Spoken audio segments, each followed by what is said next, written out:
Run errands with me. Ano, tara? So today, makato kita sa PC with Papa. And look at this, my free taste sa Tanduay. Narap sarap. Kinaka-free taste. And natawa tiso ito. I'm a big boss, pero nakagoma. Ako sa M. Luwelier, may nabakal ako nga, dried mangoes. This is for only 40 pesos and namit-namit siya. Kasi back to work na ko, kadun ako din sa PC, and kasi sa mga tao, pull out stocks, kagi pang butang sa mga boxes nila.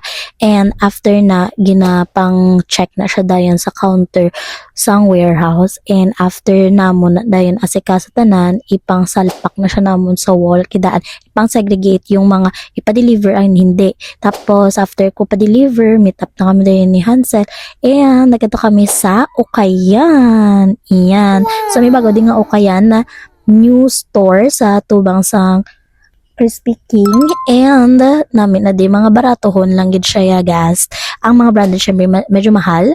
And, na-realize ko nga dumahig ko na nga ako nito para so nagpa-check ako sa EO. And, nagpalimpyo ko kay free lang ang limpyo dito since lifetime na ang free cleaning, diba? Hindi na siya foggy. And after that, nagkita kami sa super, kaya na-realize ko wala naglisudan kami sa balay. Tapos damdamo mga seafood nga barato lang didre sa super, may mga shrimp, may mga ano na didre, mga seafood, basta seafood, wala ko balo kung ano yung mga ngalan sang iba na di nga dura butra-buta. And after sina nag-meet up na kami ng day mama, kay mapuli na kami sa palay. So, dumdam kami dala. Kita mo na, dala kami stocks na inog deliver.